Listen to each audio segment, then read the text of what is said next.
If you love movies and movie discussions, you've come to the right place. Who am I, you ask? I am the Wiz. I'm here today with... Zero. Zero, how you doing this week? A little relieved. My project is finally out the door, so Nice. as long as it makes it through certification, we'll be good to go. Good. That's good to hear. All right, Zero, so we are here to review the latest movie from Hayao Miyazaki, which is The Boy and the Heron. I watched this last year in the theaters. I went to the theaters on my birthday specifically to watch this. The feeling I came across from it was, I can tell this is a good movie. I'm just not sure if I like it or not. My feelings have changed from my second viewing, but I want to hear what your thoughts are first. If you look at it from one angle, and that's on the surface layer, it's yet another fantastical Miyazaki film. So just lots of beautiful imagery, lots of very, very silky smooth animations, very, very well designed characters. Much like a lot of Miyazaki's movies, there is also an undertone on it. For those who have seen a lot of Miyazaki's works, they are very anti-war. There's a little bit of reference to that in this movie. For me, this kind of felt fantastical in a literary sense. It almost feels like something that has the same feelings as Alice in Wonderland, just with kind of a fantastical world that's not quite what the real world is. For me, I just kind of thought the whole second world really was just an absolute spectacular wonder, to say the least. Yeah, that is interesting that you say Alice in Wonderland, because I really wasn't thinking that, but I can definitely see where you're coming from with it. It's interesting, when Mojito goes into that world, I call it the dream world in this movie, the tone of the film drastically changes. Like in the first, I would say 45 minutes, it's a very quiet, very slow, a very thoughtful type of film about a kid who is going through the stages of grief, but then when he goes into that dream world, it's a pretty hard shift into tone. But what's interesting is that that dream world is a very interesting representation of what he is going through in his head and how he's trying to get past the grief and to be able to move on and love and care again, where he's having this hard time with the stepmom figure that he is not able to really make that connection because he still has that grief revolving around his mom. The tone was one of the things that really threw me off a little bit, but seeing it a second time really made me realize what it was trying to do. I found myself being much more receptive to it. Even like Spirited Away, which is one of my favorite movies of all time. They would not only have those quiet moments, but they would be sandwiched in between these like big spectacle moments of music and color. But this movie, The Boy and the Heron, doesn't do that. They really section everything off. So the first half's the quiet part, the second half is the loud part. Yeah, that's definitely an interesting way to put it. It kind of starts a little bit slow in the beginning, but then just after a significant event happens in Mahito's daily life, that's where things start to get into the fantastical, especially with the heron, which the title references to, starts kind of just goading Mahito, going, hey, your mother's alive. She's not dead. She's very much alive. Yeah. And that's where things start to get weird, because that's what you see. Just the hospitals that she was at goes up in flames, and Mahito's being traumatized in his nightmares of just reliving that day over and over again. When you go into the dream world, you realize what is being done here. Now, there's a lot of themes and meanings to these characters and what's going on in the film that the first time I watched it, I didn't entirely get. I kind of got what it was going for when I saw it in the theaters, but then at the end of it, I was like, I have so many questions. It was more or less like, I know where they were getting at. I just don't know exactly if they got there for me in this one. But after a second viewing, I definitely got it. Even though there are still a few questions I have as to what characters represent what and why they were there in the first place. So it is an amazingly deep and well thought out movie.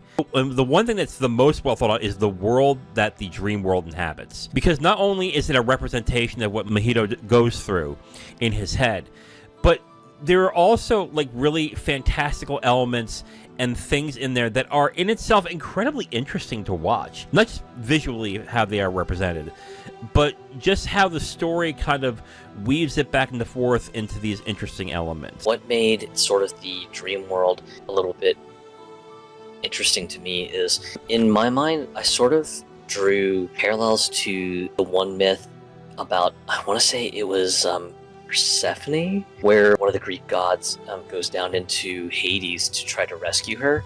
And Hades kind of gives the god a challenge, saying, hey, if you can walk out of the underworld without turning your head and looking back, then you can walk away with your wife just getting out of the underworld. But the minute you turn your head around, I get to keep her forever. It just felt like a sort of a journey into sort of like an underworld, especially with a lot of the focus in this fantasy world revolving around death. There's just a lot of death and despair. So I just kind of went into thinking about Greek mythology as well. Do we need to really say about how beautiful the animation is in this? This is kind of a standard thing with Miyazaki and with Ghibli films, but the animation is just fucking gorgeous in this movie. But it's gorgeous in a different way from like others that we've seen, like Spirited Away, Howl's Moving Castle, Princess Mononoke, where those are visual spectacles by the color and bombast and the craziness that you see. But this is beautiful in a very quiet and understated way. There aren't scenes in this film where you're going, oh my god, the fucking color. Holy shit. Like I would in like Spirited Away. But there is a very understated beauty in this movie that I really found enchanting, but in a very different way. As usual, Studio Ghibli's animation is just, dare I say, immaculate. It's an absolute feast for the eyes. As with the whole mentioning of just the various literary themes that are just peppered in this movie, the use of color just kind of goes into those themes. Where there's death and despair, there's a lot of very, very profound dark colors that just kind of bring that feeling of brooding despair. And then for moments that kind of represent kind of a break from the death and destruction, it's a lot of vibrant colors, just a lot of just colors that just sort of explode and just bring life into the universe.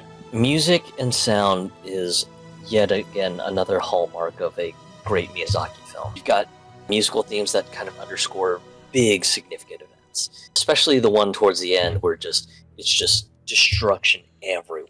Just it feels so chaotic, but it kind of narrates that point in a musical way in such a beautiful and destructive way.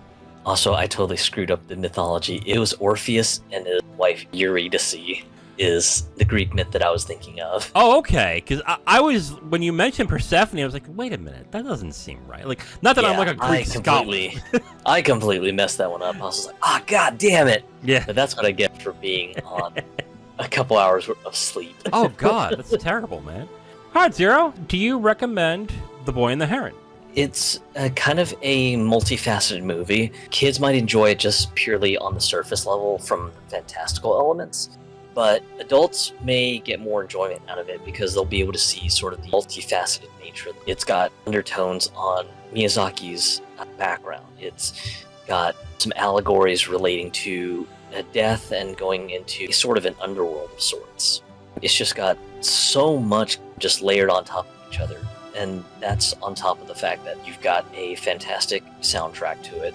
The animation's just immaculate. So, yeah, there's just a lot to love here. And once again, it's just another home run from Miyazaki, which does not surprise me in the slightest. But I highly recommend this. I think this is a really good movie. I think it's a top 3. I still think Spirited Away is my favorite of his. This might be 3 with me. This would be, I guess it would be Spirited Away, Totoro, and this one.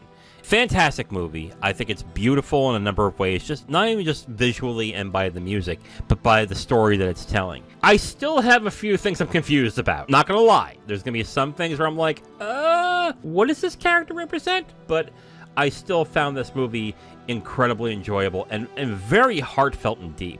I will say I don't think this is for kids. I think you said that the kids might be able to enjoy the visuals. I think this is too slow for kids. I think a lot of kids will be bored by it, even though it looks really pretty. I think this is really meant for the adults who like Miyazaki's work and Ghibli's work. I think those are the type of people that will really enjoy this movie, and I think this is what this is really meant for. But yeah, overall, I highly recommend this. So what is your top 3 Ghibli film, or top 3 Miyazaki, I should say? Miyazaki films? Oof. Yeah, that's going to be hard for me because that would be like telling a parent, who's the favorite out of all of your kids? Oh. But see, the thing with the whole thing about what's your favorite kid, like parents say that, but you know they have one. So what's your favorite? I think Mononoke's on top, but I think Mononoke's themes of humanity versus nature are just one of the big literary themes that I'm a real big fan of. Probably second to that, Kiki's Delivery Service, because that's just a fun movie. Third, probably Spirited Away. Not quite a Miyazaki film, but related because it is a Studio Ghibli production. Grave of the Fireflies. That one is an absolutely beautiful movie, but my god, it is a sobering one. Oh, it's devastating to watch. Oh my god. Yeah, I still remembered when I was in a literary appreciation class that was focused on anime because the professor had taken a trip to Japan and just kind of really got into just, I guess, anime and literary themes. I remember the week that she was like, all right, so this next coming week, we're watching Grave of the Fireflies. Bring a big fat box of tissues. This one is gonna break a lot of you.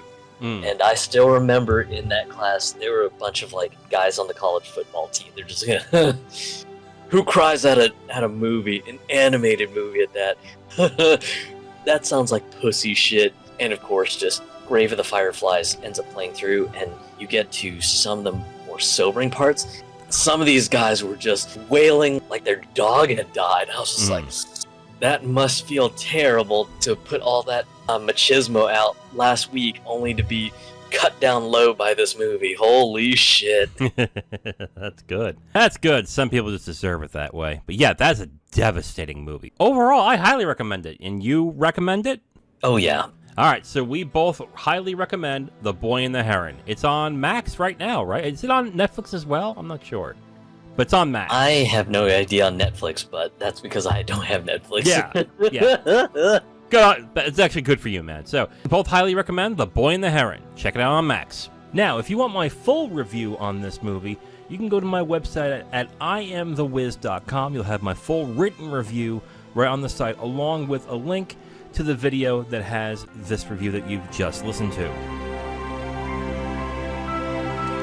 Thank you for listening to this review. If you want to know what we're reviewing in the next couple of days, you can look on the screen right now to see what's coming up next. If you like what you heard, go ahead and leave a like on this video.